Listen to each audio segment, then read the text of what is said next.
हमारा चल रहा था बेटा एटॉमिक स्ट्रक्चर।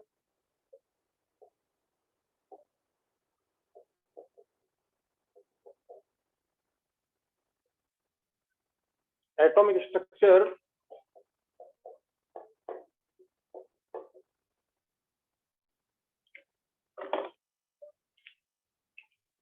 क्वांटम नंबर मैंने आपको समझाए थे।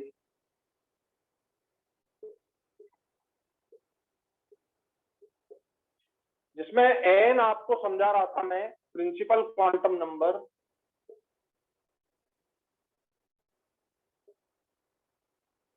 Principal quantum number, principal quantum number is denoted by n. ये आपका मैं समझा रहा था। इसमें मैंने आपको दो बातें समझाई थी कि प्रिंसिपल क्वांटम नंबर, ध्यान से सुनना, प्रिंसिपल क्वांटम नंबर एन, एक तो मैंने आपको वैल्यू समझाए थे, नेम समझाए थे, वैल्यूज मैंने लिख दिए थे 1 2 3 4 5 और इंफिनिटी तक। तो ये वैल्यूज मैंने आपको पूरे एक्सप्लेन किए थे। दूसरा मैंने आपको समझाया था कि बहुत इंपॉर्टेंट बात कि प्रिंसिपल क्वांटम नंबर एन जो है ऑर्बिट की पूरी इंफॉर्मेशन देता है, complete information about orbit. The principal quantum number give the complete information about the orbit. तो ऑर्बिट के बारे में इंफॉर्मेशन, तो ऑर्बिट के बारे में मैंने पहली बात आपको पूरी समझा चुका था। फिर मैंने आपको समझाया था कि एन हमको एनर्जी ऑफ ऑर्बिट समझाता है, एनर्जी ऑफ ऑर्बिट। बहुत इंपॉर्टेंट इंफॉर्मेशन है कि एनर्जी ऑफ ऑर्बिट समझाना, बहुत इंपॉर्टेंट इंफॉर्मेशन है एनर्जी ऑफ ऑर्बिट को समझाना। तो मैंने आपको ये दोनों बातें आपको समझा दी थी, energy of orbit, energy of orbit is quantized. ये चीज आपको मैंने समझाई थी, इज क्वांटाइज्ड। एक एक वर्ड पर ध्यान देना होता है। जब हम कंपटीशन की तैयारी करें, जब हम पढ़ाई करें, तो बेटा हमको एक एक बात समझनी होती है। और ये बात मैं बोलता हूं बच्चों से कि अब आप 10th से 11th में आ गए और अब आपका माइंड सेट 11th के हिसाब से होना चाहिए। माइंड सेट आपका 11th के हिसाब से होना चाहिए, कंपटीशन के हिसाब से होना चाहिए, नया मिलना चाहिए। नया मिले पढ़ने पर, नए वर्ड्स मिले पढ़ने पर हमें, और उसमें मजा आना चाहिए कि यार नया वर्ड मिल गया क्वांटाइज, जिसका मतलब क्या है। तो इसका भी मतलब मैंने आपको पूरा समझाया था कि एनर्जी क्वांटाइज्ड होती है, जिसका वैल्यू आप लिख सकते हैं -13.6 into Z square upon n square electron volt per atom. ये मैंने एक जनरल सबसे रिजल्टेंट बात लिख दी थी। ठीक है, मैं आपको पूरा बोर मॉडल समझाऊंगा कि क्या होता है। तो ये मैंने जो आपको लिखा था -13.6 into Z square upon n square electron volt per atom, ये क्वांटाइज्ड वैल्यू है। ये क्वांटाइज्ड वैल्यू है। इसका मतलब जैसे मान लीजिए मैंने आपसे बोल दिया कि आपका, सपोज मैंने एक एग्जांपल दिया था हाइड्रोजन एटम का। ठीक है, कि हाइड्रोजन एटम, ये आपका हाइड्रोजन एटम है, ये न्यूक्लियस हो गया हाइड्रोजन का, और ये इलेक्ट्रॉन, इसमें ये इलेक्ट्रॉन घूम रहा है। तो ये न्यूक्लियस में जो प्रोटॉन है वो एक है।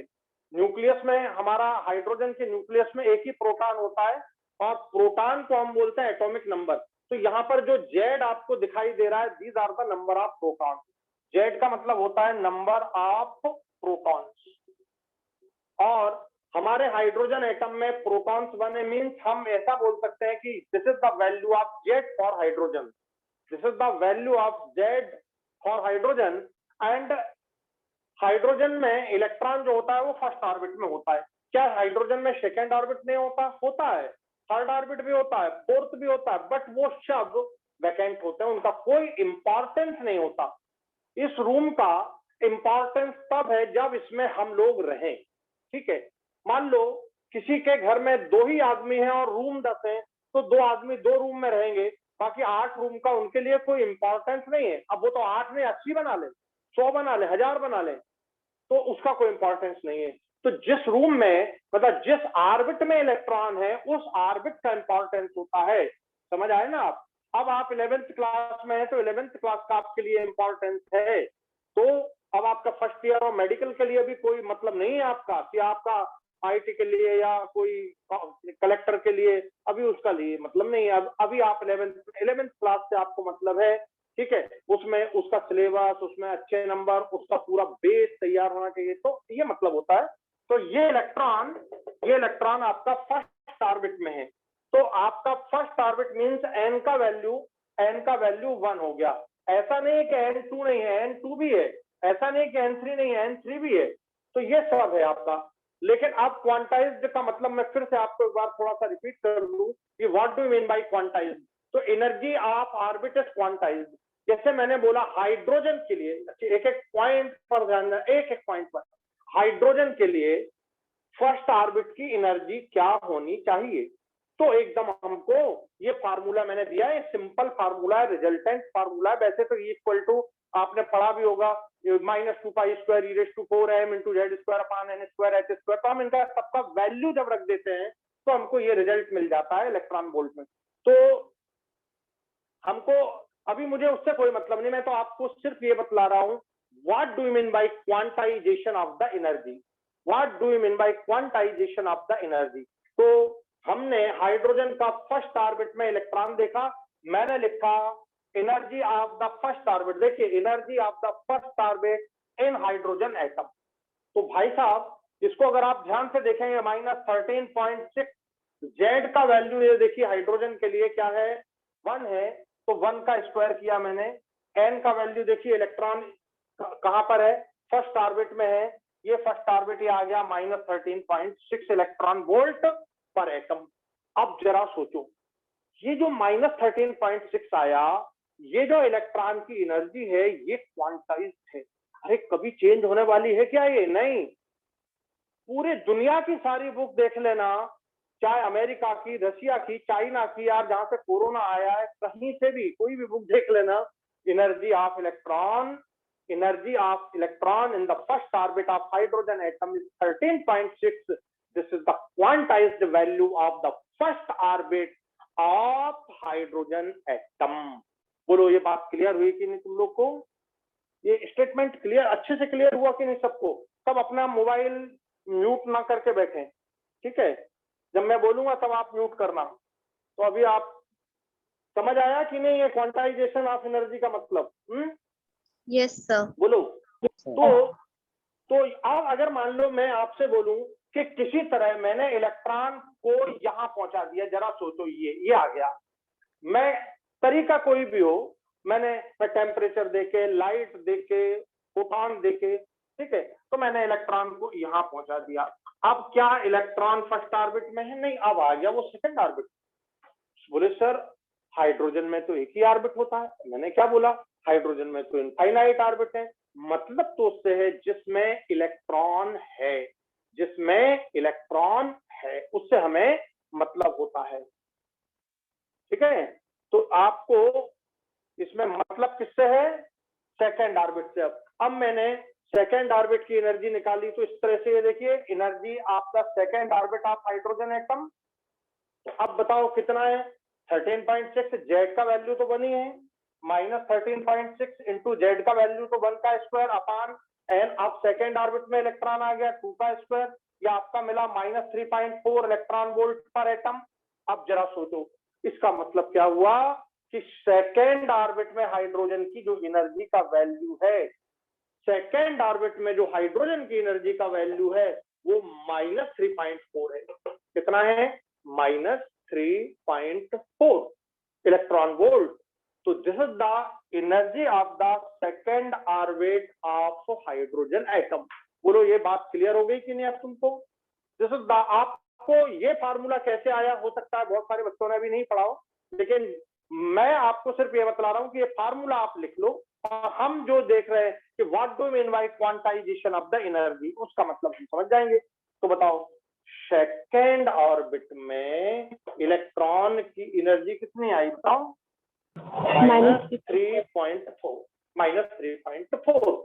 इसका मतलब फर्स्ट ऑर्बिट और सेकेंड ऑर्बिट की एनर्जी का जो डिफरेंस है वो भी क्वांटाइज होगा। समझ आया? तो energy of first orbit quantized, energy of second orbit quantized, and the difference of the first and second orbit energy is also quantized.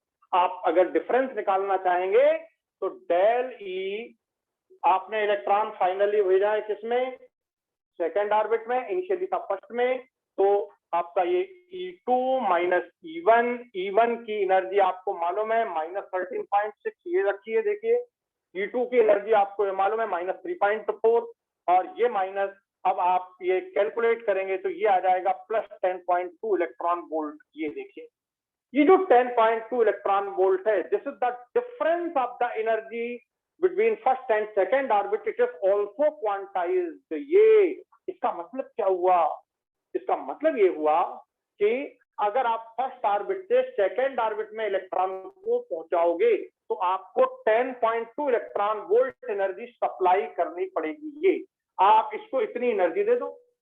तो यार तुमने जरा सोचो, तुम बच्चे थे 9th क्लास में 10th क्लास में, तब तुमने सुना होगा कि इलेक्ट्रॉन अपनी एनर्जी चेंज नहीं करता, वो जिस ऑर्बिट में है उसमें वो घूमते रहता है, तुमने सुना होगा। फिर एक और बात सुनी होगी कि नहीं, इलेक्ट्रॉन एनर्जी चेंज करता है, ठीक है, जब उसे आप एक्साइट या डीएक्साइट कर दो। ऑर्बिट चेंज कर सकता है, ऑर्बिट चेंज कर सकता है, यदि उसको एक्साइट करोगे तो एनर्जी देनी पड़ेगी।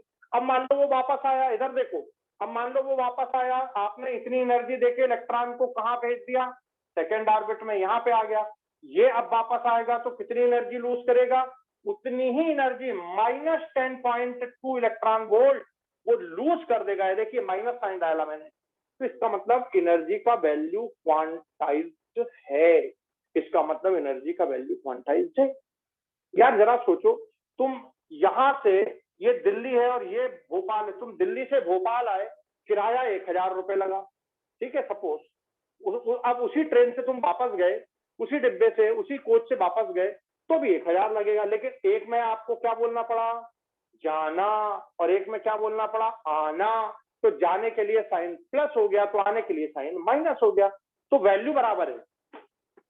तो this is also the quantization of the energy, this is also the quantization of the energy. मतलब ध्यान से सुनना कि एनर्जी का जो डिफरेंस होता है, एनर्जी का जो डिफरेंस होता है, ऑर्बिट की एनर्जी का जो डिफरेंस होता है, वो वैल्यू भी क्वांटाइज्ड होता है। जाने में +10.2 तो आने में -10.2, value is same, magnitude is same, but for excitation the sign is positive, de-excitation the sign is negative। कुछ सिंपल सी बातें मैंने ये बोली, हमको ये बात मालूम होनी चाहिए। जब हम एन पढ़ते हैं, ऑर्बिट पढ़ते हैं, तो बताओ अगर मैं ऑर्बिट तुम्हें पढ़ाऊं, जरा सोचो, मैं तुम्हें ऑर्बिट पढ़ाऊं तो केवल ये बोल दूं कि इलेक्ट्रॉन जिसमें घूमता है बस वो ऑर्बिट हो गया, खत्म। बोलो क्या तुम इसको पे एग्री हो, बोलो जरा जल्दी से, कि मैं ऑर्बिट बोल दूं बस जिसमें इलेक्ट्रॉन घूमता है बस वो ऑर्बिट हो गया। क्या तुम इस पे एग्री हो? नहीं, नहीं होना चाहिए एग्री, ठीक है। तो मैंने आपको ऑर्बिट के बारे में, तो सबसे पहली चीज energy of orbit is quantized, इसका मतलब आपको समझ आ गया, सबको आया समझ कि नहीं आया? Yes, sir. तो energy of orbit quantized, energy of orbit अगर क्वांटाइज्ड है तो difference of the energy of orbit also quantized. ये देखो E2 की एनर्जी इतनी निकाली तुमने, E1 की एनर्जी इतनी निकाली तुमने, दोनों का डिफरेंस लिया, ये फाइनली इलेक्ट्रॉन 2 में गया, ये देखिए फाइनली 2 में गया, इनिशियली 1 में था। हमेशा फाइनल माइनस इनिशियल करते हैं जब भी डिफरेंस लेते हैं, आप 11th 10th में पढ़े होंगे, 9th में पढ़े होंगे, फाइनल माइनस इनिशियल। दिल्ली का वैल्यू कितना आया, 10.2, और अब इलेक्ट्रॉन 2 से वापस 1 में जाए तो इनिशियली 2 में था, फाइनली 1 में, डिफरेंस करना E1 माइनस E2 तो क्या आ जाएगा, 10.2 का नेगेटिव साइन के साथ, क्योंकि आप वापस आ रहे हैं। आ गया समझ में? तो अब बताओ ये डिफरेंस भी क्वांटाइज्ड रहा कि नहीं रहा, डिफरेंस क्वांटाइज्ड रहा कि नहीं रहा, यस और नो? तो बिल्कुल डरना नहीं है, तुम्हारे साथ पवन सर है, ठीक है, बिल्कुल डरना नहीं है, ठीक। आपको बस बात समझ में आनी चाहिए, थोड़ा बहुत आगे की बात कभी हो जाए, कोई नया टर्म मिल जाए तो उससे मत डरना, ये तुम्हारे लिए अच्छी बात होगी कि तुम्हें नया टर्म मिल गया, तुमको एक चीज और समझ में आ गई। हमेशा पॉजिटिव साइन में बात कीजिएगा, हमेशा कि यार नहीं ये क्वांटाइजेशन वर्ड आया, समझ आ गया, ठीक है। और इसी तरह का मैंने आपको समझाया था एनर्जी क्वांटाइजेशन। अब बताओ, अब जब तुम कोई एग्जाम के पेपर सॉल्व करोगे, जब एग्जाम के पेपर सॉल्व करोगे तुम्हारे, तो तुमको ये सब क्वेश्चन एज इट इज ऐसे मिलेंगे, यार बिल्कुल ऐसे ही तो चाहिए था हमको। तो जैसा आपको चाहिए वैसा मैं आपको पढ़ाऊंगा, तो इसे ध्यान रखिएगा। अब बताइए, एक और मैंने थोड़ा आपको समझाया था, फिर अपन आगे बढ़ेंगे। Quantization of angular momentum. Angular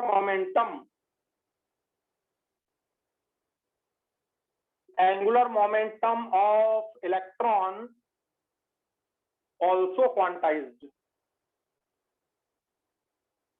तो ये भी क्वांटाइज्ड होता है।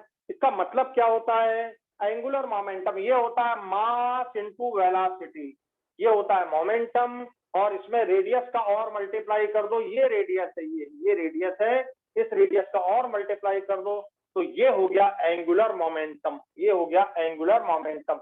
हम फिजिक्स में एंगुलर मोमेंटम ऐसा पढ़ते हैं। तो एंगुलर मोमेंटम यदि मुझे फिजिक्स के अकॉर्डिंग निकालना है, तो मुझे मास ऑफ इलेक्ट्रॉन चाहिए, मुझे वेलोसिटी ऑफ इलेक्ट्रॉन चाहिए, मुझे रेडियस ऑफ ऑर्बिट चाहिए। हमें कोई डरने की जरूरत नहीं, आप एम भी जानते हैं, आर का मल्टीप्लाई किया, एंगुलर मोमेंटम आ गया। ये एंगुलर मोमेंटम की डेफिनेशन। अब बात समझना है केमिस्ट्री में। तो ये जो एंगुलर मोमेंटम होता है, ये h/2π का n टाइम्स होता है, h/2π का n टाइम्स होता है, h/2π। h एक कांस्टेंट है, पाई तुम जानते ही हो, 2 तुम जानते ही हो। तो h जो होता है ये प्लांक का कांस्टेंट होता है, h होता है प्लांक कांस्टेंट, ठीक है। मैं इसका वैल्यू लिख देता हूं, 6.6 इंटू 10⁻⁻34 जूल सेकेंड। इनमें अभी नहीं फंसना है, वो लिख दिया सर ने, बस केवल आप तो बस समझो कि कांस्टेंट है ये, और 2 भी कांस्टेंट है, पाई भी कांस्टेंट है, पाई का वैल्यू तुम जानते हो, तो ये पूरी एक वैल्यू कांस्टेंट है। इसका मतलब क्या है? ये जो n है, ये जो n है, ये n h/2π का ही n टाइम्स होता है।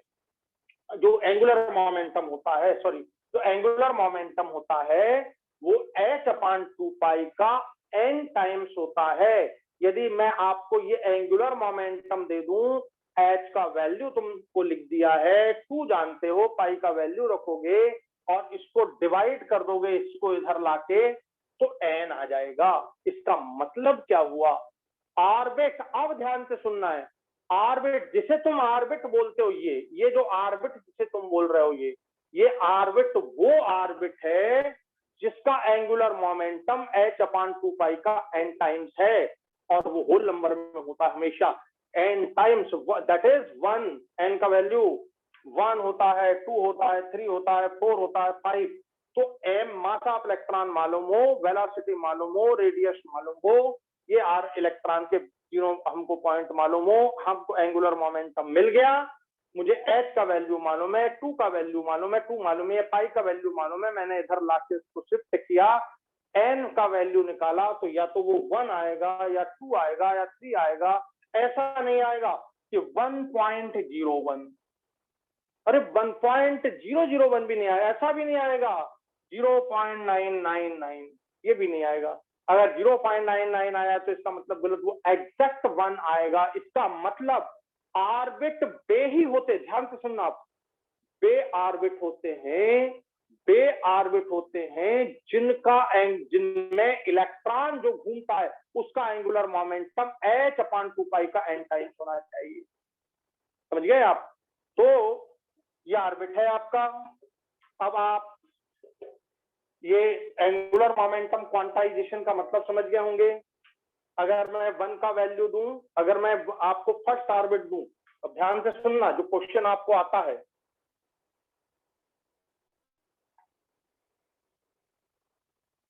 मैं क्वेश्चन दूं, what is the angular momentum of electron in first orbit, ये मैंने आपको क्वेश्चन आया है, आपको ये आया है।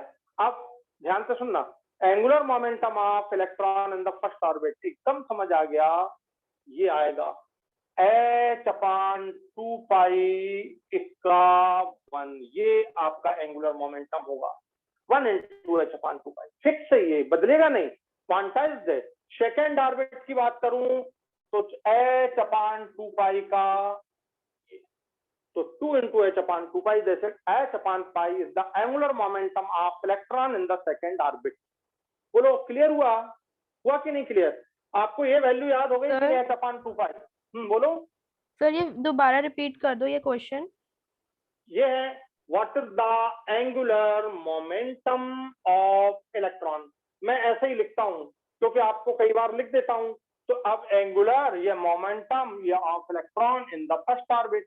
अब फर्स्ट ऑर्बिट, अब तुम जानते हो फर्स्ट ऑर्बिट के लिए एन का वैल्यू क्या है। देखो फर्स्ट ऑर्बिट के लिए एन का वैल्यू क्या है, बोलो सर 1 है। 1 है, तो आप एन की जगह क्या रखेंगे 1, क्योंकि आपको दिया है फर्स्ट ऑर्बिट। तो फर्स्ट ऑर्बिट के लिए एन का वैल्यू 1 हो गया, ये न्यूमेरिकल वैल्यू है एन का फर्स्ट ऑर्बिट के लिए।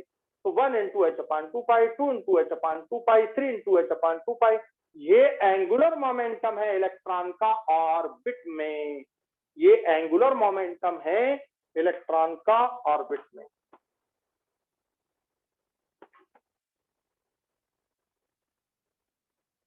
तो angular momentum of an electron is multiple integral of h/2π। ये स्टेटमेंट है एन को एक्सप्लेन करने के लिए, इस प्रिंसिपल क्वांटम नंबर को एक्सप्लेन करने के लिए सबसे ज्यादा इंपॉर्टेंट पॉइंट होता एंगुलर मोमेंटम।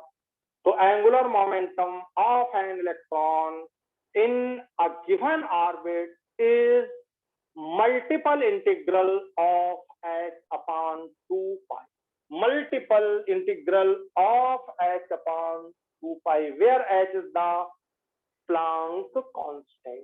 बिल्कुल डरने की जरूरत नहीं है, प्लांक कांस्टेंट है बस, कोई कांस्टेंट तो आएगा ही। अब कोई कांस्टेंट आता है तो उसका नाम होता है, या तो कांस्टेंट लिख दें या उसके साइंटिस्ट के साथ नाम लिख दें। तो साइंटिस्ट के साथ नाम है प्लांक, साइंटिस्ट है इसलिए उसका नाम प्लांक कांस्टेंट हो गया। अब बताओ समझ आया आपको कुछ ये?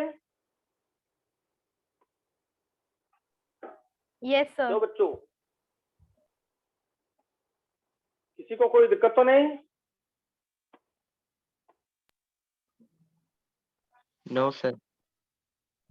No sir. तो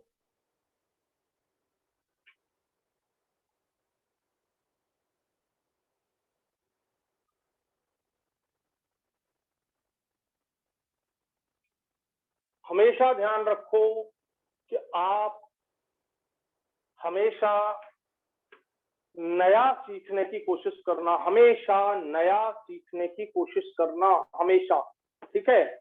कभी भी जैसे कभी कोई बात 1% बात किसी की नहीं समझ आती है तो एकदम हम छोड़ के चले जाएं, ये कितनी बड़ी हमारी मिस्टेक होगी लाइफ की, कितनी बड़ी मिस्टेक होगी हमारी लाइफ की कि हमने क्या कर डाला। ये सिर्फ जरा सा हमने इतनी बड़ी गलती कर डाली कि हमने मतलब छोटे से पॉइंट को अगर हम नहीं समझ पाए और हमने छोड़ के चले गए, हमने कोचिंग छोड़ दी, हमने पढ़ना छोड़ दिया, हम लड़ने लगे। तब फाइटिंग स्पिरिट होनी चाहिए बिल्कुल, अरे पूरे मजे के साथ पढ़ना है, पूरे मजे के साथ, ठीक है। मतलब पढ़ाई का मतलब आप ये मान लो कि आपका सबसे बड़ा एंजॉयमेंट है पढ़ाई। मेरे जीवन का सबसे बड़ा एंजॉयमेंट है पढ़ाना, और मैं बच्चों को मेरी पूरी ताकत, शक्ति, एनर्जी, मन की शक्ति, बॉडी की शक्ति, सारी सब लगा के मैं पढ़ाता हूँ, ठीक है। क्योंकि मेरा लाइफ, मेरा पूरा मजा, मेरा पूरा एंजॉयमेंट ही वही है। तो आपके लिए भी सबको इसी तरह से सोचना चाहिए। नेक्स्ट है एन, हम लोग पढ़ रहे थे ऑर्बिट एन, बहुत इंपॉर्टेंट। यहाँ पर देखिए, मान लीजिए ये आपका न्यूक्लियस है और मैंने वही ले लिया, हाइड्रोजन एटम ही ले लिया। हाइड्रोजन के लिए हम जानते हैं जेड का वैल्यू 1 है, प्रोटॉन, नंबर ऑफ प्रोटॉन 1 है, एंड इलेक्ट्रॉन ये फर्स्ट ऑर्बिट में है। इलेक्ट्रॉन एन का वैल्यू ये 1 है फर्स्ट ऑर्बिट में। जरा सोचो यहां से ये न्यूक्लियस से यहां तक का जो डिस्टेंस है, ये सेकेंड ऑर्बिट अगर आ जाए n का वैल्यू 2, ये डिस्टेंस है, ये बिल्कुल क्या रहेगा, क्वांटाइज्ड रहेगा, ये भी चेंज होने वाला नहीं है, समझे। और याद कर लेना, क्या ध्यान से समझिएगा। तो हमारा जो n है प्रिंसिपल क्वांटम नंबर, PQL लिख दिया, प्रिंसिपल क्वांटम नंबर हमें radius of orbit that is size of orbit भी बतलाता है। तो principal quantum number explain about the size of orbit, radius of orbit, volume भी निकाल सकते हैं।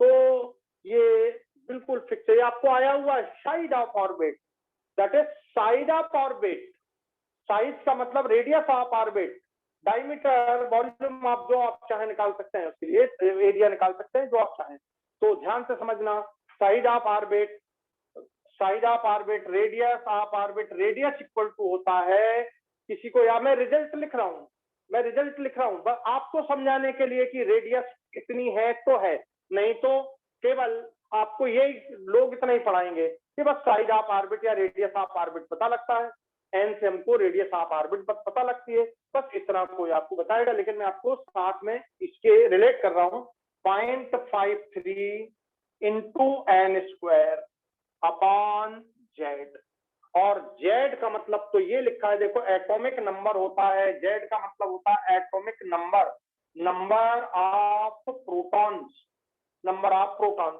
अब बताइए अगर मैं आपसे पूछूं कि रेडियस ऑफ द, ये देखिए लिखने का तरीका मेरा, radius of the first orbit of hydrogen atom, radius of the first orbit of hydrogen atom, तो ये एंस्ट्रॉम यूनिट में है, ये एंस्ट्रॉम में है, आप चाहें तो उसे सेंटीमीटर में बदल दें, आप मीटर में बदल सकते हैं। तो रेडियस आपका आपको मिलता है 0.53 इंटू एन का वैल्यू, देखिए एन का वैल्यू 1 है, फर्स्ट ऑर्बिट में है, 1 का स्क्वायर अपॉन जेड, ये देखिए जेड कितना है 1, ये 1 जेड है, और ये आपका 0.53 एंस्ट्रॉम, एंस्ट्रॉम को अगर आपको सेंटीमीटर में बदलना है तो 10⁻⁻8 से मल्टीप्लाई कर दें, तो ये आपका आ गया 0.53 इंटू 10⁻⁸ सेंटीमीटर, ये आपका सेंटीमीटर में आ जाएगा रेडियस, अदरवाइज 0.53 एंस्ट्रॉम में आपको मिल जाएगा। बात क्लियर हो गई। अब बताओ, आपसे बोले न्यूक्लियस से इलेक्ट्रॉन तक का डिस्टेंस, ये देखो इलेक्ट्रॉन यहाँ है और ये न्यूक्लियस हो गया, न्यूक्लियस से इलेक्ट्रॉन तक का जो डिस्टेंस है उसको तुम क्या बोलोगे, रेडियस ऑफ ऑर्बिट। तो दिस इज द, तो आपका जो प्रिंसिपल क्वांटम नंबर है वो साइज ऑफ ऑर्बिट बतलाता है। अगर सेकेंड ऑर्बिट होता तो यहाँ पे एन का वैल्यू 2 रखते आप, सेकेंड ऑर्बिट होता तो एन का वैल्यू 2 रखते तो उसका वैल्यू भी निकाल देते आप, थर्ड का वैल्यू निकाल सकते हो, फोर्थ का वैल्यू निकाल सकते हो, फिफ्थ का वैल्यू निकाल सकते हो। तो सभी ऑर्बिट के रेडियस को आप कैलकुलेट कर सकते हो। तो हमें पता लगता है कि भाई फर्स्ट ऑर्बिट सबसे छोटा है, न्यूक्लियस के पास है, सेकेंड ऑर्बिट बड़ा, थर्ड फोर्थ फिफ्थ बढ़ते चला जाता है रेडियस। तो हमें प्रिंसिपल क्वांटम नंबर ने क्या बतलाया, आंसर दो, size of orbit, radius of orbit और कितना होता है, ये फार्मूला रिजल्टेंट फार्मूला रटा रहना चाहिए, बहुत सिंपल है, 0.53 into n square upon Z. कैसे आता है बोर मॉडल में आपको पढ़ाया जाएगा। पर बोले सर यहाँ फिर क्यों पढ़ा रहे हैं, तो वो बोर मॉडल एक अलग सिस्टम है, हम क्वांटम नंबर में उसका थोड़ा सा यूज है, तो क्वांटम नंबर में जब हमको उसका यूज करना है तो हमको ये लिखना चाहिए। अदरवाइज आपको जस्ट इंफॉर्मेशन चाहिए तो सिर्फ ये है, अगर आपको जस्ट इंफॉर्मेशन चाहिए कि एन से हमें क्या इंफॉर्मेशन मिलती है तो बस ये लिख दीजिए, side of orbit, radius of orbit. और अगर आपको अच्छे से पढ़ना है, थोड़ा सा आगे बढ़ गए, हाँ भाई रेडियस ऑर्बिट ये बिल्कुल सही यार, यहाँ से यहाँ तक का जो डिस्टेंस है वो रेडियस है, तो हम इसे दूसरी तरह से क्या बोल सकते हैं, this is the distance between nucleus and electron. Electron कहाँ पर है, यहाँ पर, ये डिस्टेंस हो गया, तो ये आपका आ गया 0.53 एंस्ट्रॉम। एक्चुअली ऑर्बिट अब क्या है, देखो बस जरा ध्यान से समझना। सबसे पहले J Thomson model, atomic model दिया, वो फेल हो गया, रदरफोर्ड मॉडल दिया, वो फेल हो गया, बोर मॉडल भी फेल हो गया, फिर आज से आगे बढ़े हाइजेनबर्ग ने मॉडल दिया तो वो भी इनकम्प्लीट रहा। ऐसे धीरे धीरे बढ़ते गया क्वांटम मैकेनिकल मॉडल आ गया। क्वांटम मैकेनिकल मॉडल भी केवल हाइड्रोजन को एक्सप्लेन कर पाया, इसका मतलब इसके आगे कोई एटम को एक्सप्लेन करने वाला कोई मॉडल ही नहीं है, एटम ही नहीं है, मतलब थ्योरी नहीं है कोई हमारे पास। अब बताओ, एटम को एक्सप्लेन करने के लिए अभी तक हमारे पास कोई भी थ्योरी परफेक्ट नहीं है। फिर से J Thomson model totally fail, Rutherford model, हाँ इनका हम बहुत सम्मान करेंगे, उनका नमस्कार करेंगे कि उन्होंने कम से कम स्टार्टिंग की कुछ तो बताया। बहुत सम्माननीय लोग हैं, बहुत बहुत सम्माननीय है। रदरफोर्ड को मैं प्रणाम करता हूँ, बोर को मैं प्रणाम करता हूँ कि उन्होंने कम से कम ये तो बतलाया कि हाँ कोई इलेक्ट्रॉन है और वो न्यूक्लियस के चारों तरफ घूम रहा है, कुछ तो शुरू किया, समझे कि नहीं, कुछ तो हमें पता लगा। तो ये बोर मॉडल भी क्या है, फेल हो गया, क्योंकि अब क्वांटम मैकेनिकल मॉडल आ गया। क्वांटम मैकेनिकल मॉडल केवल हाइड्रोजन को एक्सप्लेन कर पाया, बाकी हीलियम, नियॉन और क्या बोलते हैं इतने एटम पड़े हुए हैं आपके पीरियोडिक टेबल में, सब ऐसे ही हैं। तो अब बताओ स्टूडेंट के मन में कितने सारे क्वेश्चन उठेंगे, उनका आंसर कोई दे सकता है क्या? Atomic structure, atomic structure is the most tough, क्योंकि आपको बताएं तो वही तो इतना वेव मैकेनिकल मॉडल जो केवल हाइड्रोजन को एक्सप्लेन कर पाया, और वो भी पूरा नहीं, उसमें भी बहुत सारी जगह डाउट्स हैं। तो अब आप सोचो कि हम जो पढ़ रहे हैं वो सब तो क्या पढ़ रहे हैं, हिस्ट्री पढ़ रहे हैं, केवल केमिस्ट्री की ये हिस्ट्री है, ये सही नहीं पढ़ रहे हैं हम, ठीक है। अब तो जो इलेक्ट्रॉन है वो वेव भी है और मैटर भी है। इलेक्ट्रॉन अकेला मटेरियल पार्टिकल नहीं है, इलेक्ट्रॉन वेव है। तो इलेक्ट्रॉन का वेव और मैटर नेचर दोनों डुअल नेचर हो गया, और डुअल नेचर एक्सप्लेन किया जाता है वेव मैकेनिक्स में। एंड द वेव मैकेनिक्स तो इंजीनियरिंग की बहुत हायर लेवल ब्रांच है, और उसमें भी हाइड्रोजन का ही एक्सप्लेनेशन मिलता है, इतनी हायर बुक की बुक बनी रखी है। तो अब सोचो कि स्टूडेंट अगर मान लो मुझसे कोई क्वेश्चन करता है और उसके मन में डिफरेंट टाइप की रिसर्च चल रही हो, तो उसे कैसे एक्सप्लेन किया जाएगा, इट्स इम्पॉसिबल। तो इसके लिए हमको केवल ये बात समझनी है कि हम थोड़ा सा, हम साइंस के स्टूडेंट हैं, तो हमको कुछ अच्छी चीजें क्लियर होनी चाहिए, ठीक है। और हर टीचर की ये ड्यूटी बनती है कि उसे वो क्लियर करे, ठीक है। बट सब चीजें कभी क्लियर नहीं हो पाएंगी, कभी भी आप 20 साल बाद भी नहीं क्लियर कर पाएंगे, क्योंकि वो सब रिसर्च का सब्जेक्ट है। तो हमको ये बात समझ में आनी चाहिए, हमारे कंपटीशन से हमारा जो 11th का कोर्स है उसको हम अच्छे से कंप्लीट करें, और हमसे कंपटीशन के क्वेश्चन बने, और हमारी क्या बोलते हैं जो ब्रेन पावर है वो डेवलप हो, थिंकिंग एबिलिटी डेवलप हो, क्वेश्चन सॉल्विंग एबिलिटी डेवलप हो, ठीक है। ये हमारा एम होना चाहिए। तो आपको ये बात समझ आ गई कि what is the radius of orbit? बोलो, समझ आ गई आपको radius of orbit? Yes, sir. Yes, sir. तो अब कभी क्वेश्चन आया आपको, अब देखो न्यूमेरिकल क्वेश्चन आएगा कि what is the radius of second orbit of hydrogen, तो आप एन की जगह 2 का वैल्यू रखना, और जेड हाइड्रोजन का 1 है, ठीक है। What is the radius of first orbit, what is the radius of second orbit, and what is the difference between first and second orbit radius. तो आप ये डिफरेंस भी तो अब निकाल सकते हो कि नहीं, बताओ निकाल सकते हो? ये डिफरेंस निकाल सकते हो कि नहीं? Yes, sir. बताओ। ये आपका आ गया 0.53, और ये आ गया आपका 0.53 इंटू 2 का स्क्वायर, दैट इज 4, और जेड का वैल्यू तो हाइड्रोजन के लिए 1 है। तो आप N2 में से ये वाला वैल्यू में से इसको माइनस कर देना, तो आपको ये डिफरेंस मिल जाएगा। समझ आ गया? अब बताओ, अगर मान लो तुम जेड हीलियम के लिए जानते हो ना कितना होता है, हीलियम के लिए जेड कितना होता है? 2. 2 Two. होते तो सर। बस अगर मैं यही क्वेश्चन हीलियम के लिए करूं तो 0.53 इंटू एन का वैल्यू 1 रखना, 2 रखना जो है, लेकिन जेड तो हीलियम के लिए कितना रहेगा? Always 2, Z is always 2। आ गया समझ में कि नहीं आया? तो हम एन से रेडियस ऑफ ऑर्बिट भी कैलकुलेट कर सकते हैं।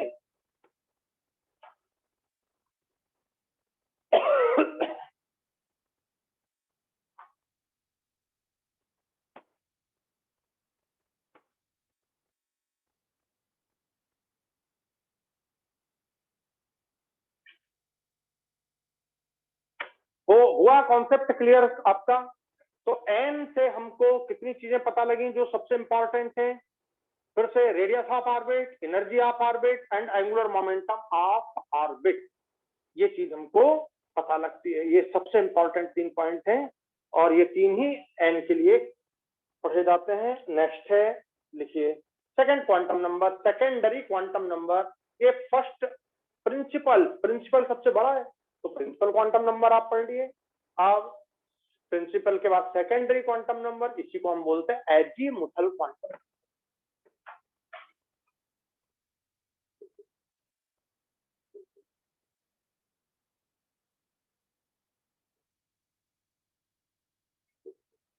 एजीमुथल क्वांटम नंबर, और इसे हम डिनोट करते हैं एल से। ठीक है। अच्छा, मैंने सबसे पहले जब आपको एटम समझाया था तो समझाया था कि भाई ऑर्बिट के अंदर जब आप जाओगे तो ऑर्बिट के अंदर सब ऑर्बिट होते हैं। लिखा था आपने कि नहीं लिखा था? ऑर्बिट के अंदर क्या होते हैं? सब ऑर्बिट। मैंने एक बड़ा सा डायग्राम बनाया था पहले दिन कि आपको एकदम यार कॉन्सेप्ट क्लियर रहे, आगे की चीज सोचने के लिए तुम बिल्कुल तैयार रहो। ठीक है। कुछ लोगों को वो अच्छा लगा, कुछ लोगों को बुरा, ठीक है, लेकिन अच्छा लगना चाहिए। तो एजीमुथल क्वांटम नंबर ये हमको बतलाता है ऑर्बिट के अंदर सब ऑर्बिट। क्या बतलाता? L tells about the number of sub orbits in the orbit.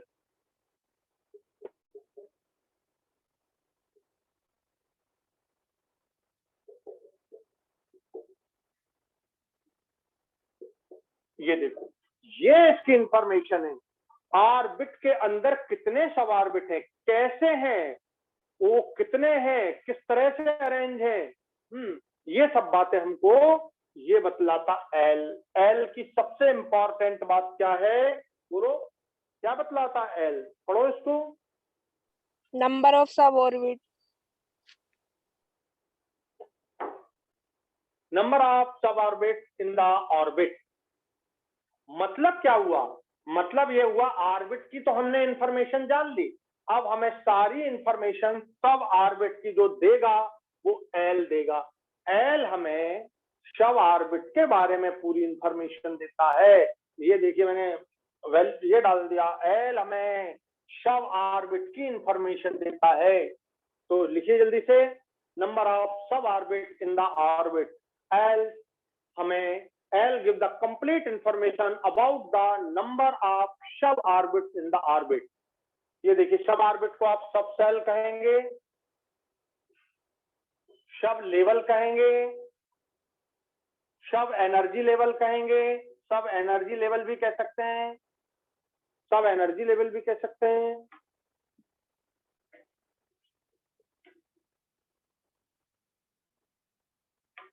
लिख लिया? अब ये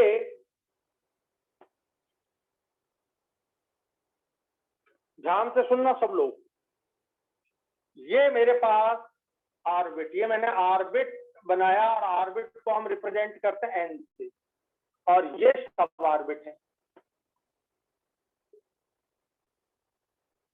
अब मेरी पहली क्लास याद करो, अब मेरी पहली क्लास याद करो कि फर्स्ट ऑर्बिट में कितने सब ऑर्बिट थे? एन का वैल्यू 1 हो तो एल के कितने वैल्यू थे? जल्दी बोलो। फर्स्ट क्लास, वो जो डायग्राम मैंने आपको बनाया था ना, इतना इंपॉर्टेंट है, डेली देखना है उसको। और डेली जब तुम देखोगे ना उसको, यार तुमको एटॉमिक स्ट्रक्चर की पूरी कहानी समझ आ जाएगी। बहुत इंपॉर्टेंट है। तो एल का वैल्यू 1 ही होगा, एन के वैल्यू 1 तो एल के वैल्यू 1। नंबर ऑफ सब ऑर्बिट भी 1 होंगे, मैंने एल का वैल्यू भी 1 होगा। ध्यान से सुनना, वो क्या होगा? नेम ऑफ सब ऑर्बिट बोलो। एस। Well done, S. ठीक है। अगर एन का वैल्यू 2 हो तो एल के कितने वैल्यू होंगे? वो भी 2 ही होंगे। और क्या क्या होंगे वो? नाम बोलो, एस एंड पी। अब बताओ, एल का वैल्यू 1, एल का वैल्यू 1 तो ये आपको दिखाई दे रहा है, एल का वैल्यू 2 है तो ये आपको दिखाई दे रहा है। और एल के वैल्यू 2 किसके लिए है? एन इक्वल टू 2 के लिए। एन का वैल्यू 3 हो तो एल के वैल्यू कितने होंगे? 3। कौन कौन से होंगे? एक एस होगा, एक पी होगा, एक डी होगा, एसपीडी। ठीक है, n का वैल्यू 4 हो तो l के कितने वैल्यू होंगे? 4। एक s होगा, एक p होगा, एक d होगा, एक f होगा। हमारा काम यहीं तक खत्म हो जाता है। समझना ध्यान से, f के आगे के जो ऑर्बिटल हैं वो रूम है जिनमें इलेक्ट्रॉन कभी आज तक गए ही नहीं, जिनका कोई इंपॉर्टेंस नहीं, केवल हैं बस। समझे कि नहीं? केवल हैं, पर उनमें कभी इलेक्ट्रॉन गए नहीं। क्यों? हमारे पास इतने इलेक्ट्रॉन ही नहीं है। समझे कि नहीं? हमारा मेरे पास मान लो एक तिजोरी, जानते हो ना पैसे रखने की, जो गांव में चला करती थी, हमारे घर में है अभी तिजोरी। तो तिजोरी जो है पैसे रखने की होती थी। अब मान लो मेरे पास 50 तिजोरियां हैं और पैसे केवल 10,000 रुपए हैं, तो क्या हर एक तिजोरी में 100 रुपए रखूंगा? कोई काम की नहीं ना, एक तिजोरी काम की है बस भाई, ऐसा समझना है। तो एल का value 4, S P D F, ये 4 एल दो आपसे। अब हमको जो क्वेश्चन आए उसको हम कैसे समझे कि एन का वैल्यू यदि 5 हो तो उसमें कितने नंबर ऑफ सब ऑर्बिट होने चाहिए? एल के वैल्यू कितने होने चाहिए? 5। अब बताओ वो कौन कौन से होने चाहिए?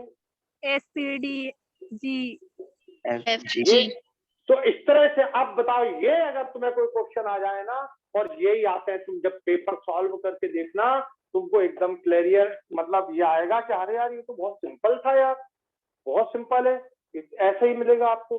तो n का वैल्यू 1 हो तो l के 1 एक ही वैल्यू होगा, जो होगा s। अब बोले सर ये s है, ये भी s है, ये भी s है, हम कैसे इसे डिस्टिंग्विश करें? तो ध्यान से सुनना, ये जो 1 है, ये जो 1 है ये n के लिए है, और n के लिए l का वैल्यू 1 है, तो ये 1s, ये जो 1 है यहां मैं लिख रहा हूं, ये 1 है, ये 1 है। और ये जो 1 है ये s के लिए है, ये एक ही दिख रहा है। हम, मेरी बात समझ आ रही है ना? मेरी बात समझ आ रही है ना आपको? हम 1s बोलेंगे। इस 1s का ये मतलब होगा कि this is the s subshell of the first orbit. इसको एक्सप्लेन कर रहा हूं। This is the 1s means, 1s means s subshell या sub orbit of first shell. First shell का एस सब सेल है, ये मतलब हुआ इसका। बोलो समझ आया पॉइंट आपको? Yes sir. इस तरह हम बोलेंगे। अब ये जो 2 है वो इसके आगे अगर मैं लिख दूं कि ये 2s और ये 2s, मतलब ये हुआ कि ये जो 2 आपको दिख रहा है ये ऑर्बिट के लिए है, और ये जो 2 आपको दिख रहे हैं ये 2 ये है, ये देखिए, एक ये है और एक ये है, ऐसे 2 हैं आपके सामने। अब क्लियर होना चाहिए। तो ये l इक्वल टू 2 मतलब एक s है और एक p है, और ये जो 2 है ये 2s है और ये 2p है। ये डिफरेंस देने के लिए मैंने बात समझाई आपको अभी। तो अभी आप इसको ऐसा सिर्फ समझ लेंगे, अपन अलग से आप ऐसे लिख लेना, नहीं तो बाद में कंफ्यूज हो जाओगे। अभी ऐसे ही लिखना है आप, ठीक है? अगर मैं यहाँ पर 2s बोलता हूं, अगर मैं यहाँ पे 2s बोलता हूं तो इसका मतलब क्या हो गया? इसका मतलब हो गया s sub level of second shell. 2p का मतलब क्या हुआ? 2p का मतलब हुआ p सब ऑर्बिट ऑफ सेकेंड ऑर्बिट। आप ऐसा भी लिख सकते हैं, p जो सब ऑर्बिट है ऑफ सेकेंड ऑर्बिट। अब बताओ क्लियर हुआ कि नहीं? तो हम यहाँ पे अभी 2 और 2 ऐसा नहीं लिखेंगे, केवल हम ये लिख रहे हैं कि हम l के वैल्यू 2 देख रहे हैं, और सिर्फ आप यहाँ लिख लेना ऐसा, ये एरो लगा लेना, तो एक लिख लेना, तो आपको ये क्लियर रहेगा। नहीं तो कभी आप कंफ्यूज हो सकते हो कि यार ये 2s 2p क्या लिख दिया, ये फिर बाद में आपको समझ आने लगेगा। ये देखो 3 है तो यहाँ पर आप 3s 3p 3d, तो यहाँ अगर आप ऐसा लिखते हो, ऐसा लिखते हो 3s 3p 3d, तो इसका मतलब होता है थर्ड सेल का s सब सेल, थर्ड सेल का p सब सेल, थर्ड सेल का d सब सेल, ठीक है? और ये 3 जो है आपका, ये दिख रहा है, एक ये है, एक ये है, और एक ये है। अब बताओ एकदम क्लियर है कि नहीं? अब आपको ये टेबल एकदम क्लियर है कि नहीं सबको? यस और नो? Yes sir. ये बिल्कुल एकदम 100% क्लियर है सबको? Yes, sir.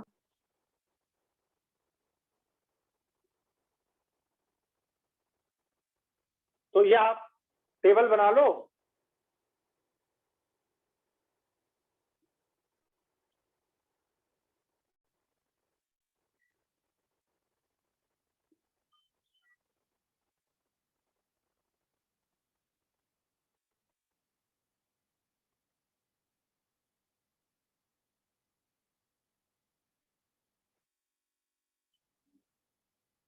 और ये मीनिंग भी लिख लेना है ऐसा एक अलग साइड से, तो तुमको कभी कंफ्यूजन नहीं होगा कि एक 2p और 2d और 3d ऐसा लिखते हैं तो उसका क्या मतलब होता है।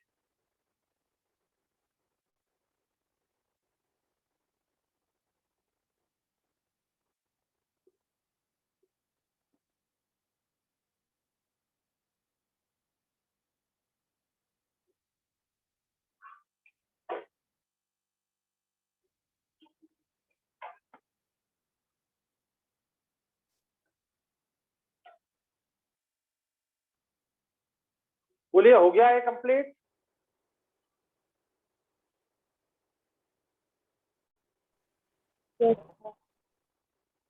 चलिए अब कर दूं एक लाइन। Yes, sir.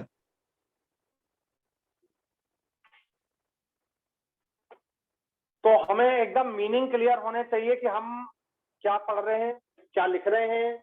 तो ये 3 का मतलब भी मैंने आपको समझा दिया कि यहाँ पर है, और ये जो 3 है आप यहाँ लिखेंगे 3s, तो 3s का मतलब हो गया this is the S subshell of the third style. 3p का मतलब हो गया p subshell of the third style. d का मतलब 3d का मतलब हो गया d subshell of the third style. ठीक है, अब बहुत ध्यान से समझिएगा। मैंने आपको एक क्वेश्चन दिया, which one of the following does not exist? Which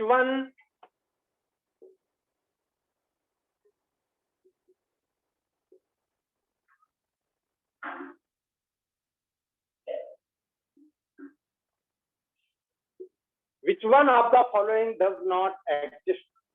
answer दे रहा हूं ए। सपोज आपको दिया आंसर मैंने 1p, बी आंसर दिया 3s, सी आंसर दिया 4f, डी आंसर दिया 3d। तो समझ आ रहा है? क्यों भाई, समझ आ रहा है? Sir, 1p. 1p, well then. देखो जरा दिमाग लगाओ कि यार हमको 1 में केवल एस ही था, पी था नहीं। यहाँ देखना, अब मैं क्या कर रहा हूँ यहाँ पर, ध्यान से देखना। ये पी वाला है नहीं यहाँ पर, ये भी डी वाला यहाँ पर भी नहीं है, एफ वाला यहाँ पर नहीं है। मतलब इसमें केवल क्या है, 1s है। 1s के अलावा 1p इसमें एग्जिस्ट ही नहीं करता, 1d एग्जिस्ट नहीं करता। ये देखिए मैंने क्रॉस कर दिया, 1d भी नहीं है, 1f भी नहीं, केवल 1 में ओनली क्या है, 1s एक ही है, 1s। यही तो क्वेश्चंस में आते हैं, 1s। अब बताओ, अगर मान लो मैं आपको क्वेश्चन दे देता कि कौन सा सेट एग्जिस्ट नहीं करता, 1p, और मैं यहाँ पे 2d दे देता, यहाँ पर 3f दे देता। अब बताओ, अपने आप समझ आ गया। यहाँ पे मैं आपको दे देता 4f दे देता, यहाँ पे 5f दे देता, यहाँ पे 4f, 6d दे देता, 7f दे देता, 3d दे देता, 4s दे देता, 5p दे देता। अब बताओ कि कौन सा सेट एग्जिस्ट नहीं कर रहा। एकदम समझ आ गया? एकदम समझ आया? देखो इधर, दिक्कत तो नहीं आ रही है समझने में? बहुत मजे से समझना, बहुत मजे से समझना। हम 1 घंटे पढ़े, मेरी बात बहुत ध्यान से सुनना। हम 1 घंटे पढ़े तो 1 घंटे पढ़ने के बाद हमको इतना अच्छा लगना चाहिए कि यार हमारे पास इतनी इंफॉर्मेशन आ गई, इतना अच्छा हमने किया है, इतने क्वेश्चन हमने कर डाले, इतना ब्रेन हमारा डेवलप हो गया है। ये सोच के काम करना है। ये सोच के काम मत करिएगा कि हमें केवल उतना ही कोई पढ़ाए जितना हमें समझ आए। अगर आपने ऐसा सोचा कि हमें कोई इतना ही पढ़ाए जितना हमें समझ आए, तो इसके लिए बहुत मास्टर है जो ऐसे ही करते हैं। ठीक है, तो आपको बहुत अच्छे से समझना है ये बात को। 1p, 2d, 3f। देखिए 2 में केवल हमको मिलता है 2s और 2p, ये देखिए। 3 में हमें मिलता 3s, 3p, 3d, ये नहीं मिलता 3s। हमें 2 में हमें ये नहीं मिलता d। तो कितना इंपॉर्टेंट है मालूम है? जो है वो इम्पॉर्टेंट, जो तुम्हें दिख रहे हैं लिखे वो इम्पॉर्टेंट, और जो नहीं है वो उनसे ज्यादा important. These are more important than these. जो है वो इम्पॉर्टेंट, पढ़ना है हमें। और जो नहीं है वो उनसे भी ज्यादा इंपॉर्टेंट है, वो भी पढ़ना है, समझना है। तो ये देखो, ये 4s 4p 4d but 4f does not exist. SPDF यहाँ पर है लेकिन G इसमें नहीं आ रहा है। अब G की कभी हमें जरूरत नहीं पड़ेगी, आज तक हमें G की कभी जरूरत नहीं पड़ी, H की कभी जरूरत नहीं पड़ी। क्यों? क्योंकि हमारे पास इतने एटम नहीं है कि उनमें इतने इलेक्ट्रॉन हो जो G जैसे ऑर्बिटल को फुल कर सकें। केवल यहीं तक 5f तक, ये 5f तक के ऑर्बिटल फुल होते हैं, इससे आगे अभी तक कोई, मतलब 5f लास्ट एलिमेंट, तो इसलिए इसके बाद की हमें जरूरत नहीं पड़ती। ठीक है, तो अब आपको बात समझ आ गई। 1p ये एग्जिस्ट नहीं करते, यहां देखिए मैंने लिख दिए हैं, और मैं फिर से बोल रहा हूं, जो होते हैं वो इंपॉर्टेंट और जो नहीं होते हैं वो उनसे ज्यादा इंपॉर्टेंट। हो गया क्लियर कि नहीं हुआ? बच्चों बताओ कुछ। सर हो सर गया ये clear। एक बार ये दोबारा समझा दो। फिर से देखो, 1 में केवल क्या होता है, s, ये लिखा है तुमने, देखो n का वैल्यू जब 1 हो तो l का वैल्यू 1 होगा, और वो क्या होगा, s होगा, s होगा। 2, n का वैल्यू 2 होगा तो l का वैल्यू 2 होगा, और वो होगा s एंड p। अब बताओ क्या इसमें d दिख रहा है? जल्दी बताओ, क्या इसमें d दिख रहा है तुमको? No sir. बस, तो ये देखो 2d नहीं है। अगर मैं यहाँ पे 2 में, अभी आपको समझाया था मैंने, 1p माने p का, p जो सबसेल है वो 1 का, वो है ही नहीं, ये देखो ये 1p नहीं है। फिर ये देखो 2d, ये 2d नहीं है, 2s है, ये देखो 2 का s है, 2 का p है, पर 2 का d नहीं है। तो ऐसे कभी क्वेश्चन आ जाए, ये सबसे इंपॉर्टेंट क्वेश्चन है। आप समझ आया कि नहीं आया बताओ? Yes sir. अब बताओ 4 में कौन सा नहीं है, ये थर्ड में कौन सा नहीं है, तुम खुद सोच के बताओ मुझे। थर्ड में 3s दिख रहा है, 3p दिख रहा है, 3d दिख रहा है। ये जो 3 है ये यहाँ पे लिखा मैंने, ये 3s, ये 3p और ये 3d, ये 3 ये वाला है जो मैं रिप्रेजेंट कर रहा हूँ यहाँ पर, ये 3 नहीं है। ठीक है, ये 3 का मतलब तो ये 1 2 और ये 3 है। अच्छे से समझना है, बिल्कुल एकदम अच्छे से, एकदम अच्छे से। तो अब बताओ 3 में कौन सा नहीं है? 3f नहीं दिख रहा है मुझे, f तो यहाँ दिख रहा है लेकिन Yes, यहाँ नहीं sir. दिख रहा है। तो ऐसे जो मैंने ये चप्पल बनाई है ना, ये चप्पल दिख रहा है, ये चप्पल बड़ी इंपॉर्टेंट है। ठीक है, तो अब आपको इस तरह इसको समझना चाहिए। तो ये लिख लें, जल्दी से लिख लिया है सब लोगों ने? ये क्वेश्चन साइड में लिख लेना, ये क्वेश्चन साइड में लिख लेना। Yes sir.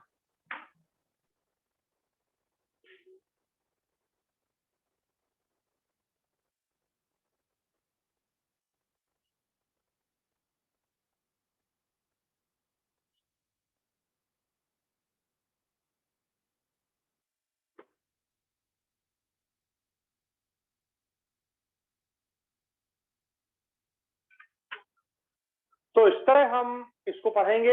अब एक बात रखना है, वैल्यूज ऑफ एन आपको मालूम है 1 2 3 4। अब मैं वैल्यूज ऑफ एल लिख रहा हूं,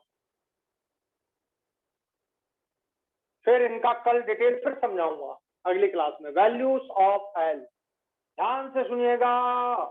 एस के लिए हमेशा यहां सब सेल लिख दिया मैंने, ये सब सेल एस के लिए ये वैल्यू है। सबसेल एस के लिए एल का वैल्यू होता है 0, सबसेल पी के लिए एल का वैल्यू होता है 1, डी के लिए एल का वैल्यू होता है 2, एफ के लिए एल का वैल्यू होता है 3। ठीक है, जी के लिए अब जरूरत नहीं है इनकी, फिर भी लिख दिया। तो ये 0 1 2 3 ये वैल्यूज होते हैं। लिखिए इसको, ये लिखिए।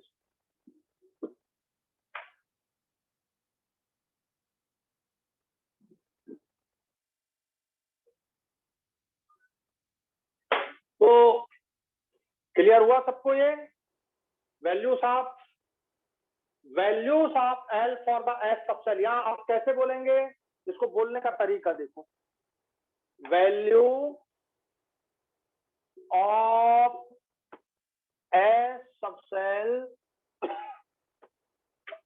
Value of L for a subshell is, answer है 0, B1, C2, D3।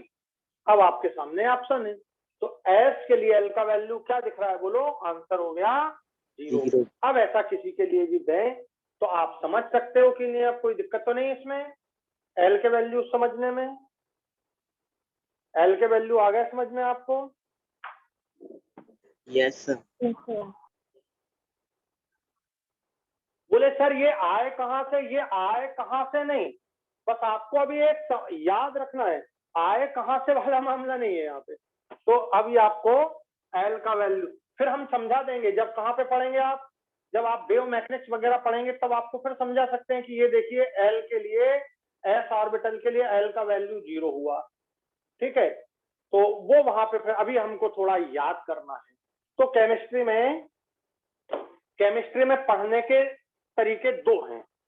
एक कंसेप्चुअल अप्रोच है जिसमें आपको कॉन्सेप्ट सिखाएंगे कि ये है, ठीक है, और एक कुछ याद रखने का तरीका है, ये याद रखना पड़ेगा आपको। बहुत सिंपल है यार, एस के लिए एल का बस सीधा ऐसा SPDF ऐसा लिखा और 0 1 2 3 लिख लिया, ऐसे आपको इसे याद करना पड़ेगा। तो केमिस्ट्री में 2 3 4 चीजें जरूर चलेंगी। कंसेप्चुअल अप्रोच, जहां कंसेप्चुअल अप्रोच होगा मैं कंसेप्चुअल अप्रोच समझाऊंगा। जहां लर्न करने की बात आएगी कि भैया याद ही करना है तो याद करेंगे। जहां याद करने की ट्रिक चाहिए कि नहीं यार यहाँ पे अब हमको कंफ्यूजन हो रहा है याद करने की, मैं सैकड़ों ट्रिक दूंगा आपको पूरी केमिस्ट्री में कि बड़ी बड़ी सीरीज है याद करने की, स्पेक्ट्रोकेमिकल सीरीज तो इलेक्ट्रोकेमिकल सीरीज तो एक्टिविटी सीरीज तो ये सीरीज, वो अब कैसे याद करें, उन पे क्वेश्चन कैसे सॉल्व करें, मैं मिनटों में सिखा दूंगा कि यार इतनी बड़ी सीरीज सिंपल याद कर ली हमने। तो ये याद करने के लिए है अभी, और मैं आपको कंसेप्चुअली ये कैसे आया मैं सिखाऊंगा आपको वेव मैकेनिक्स के अंदर। फिर कुछ एक्सेप्शनल होते हैं केमिस्ट्री में, कुछ भी कर लो एक्सेप्शन आते ही आते हैं कि भाई ये है ही एक्सेप्शन, आप भैया इसको याद कर लो। टंगस्टन का बॉइलिंग पॉइंट सबके बढ़ते जा रहे हैं, चलते चलते चलते चलते बढ़ते जा रहे हैं, आप देखते जा रहे हो और एकदम डाउन हो गया, क्या करें, इसका कोई इलाज ही नहीं है। सीधा हम बोलते हैं बेटा इसको याद कर लो, दिस इज द एक्सेप्शन।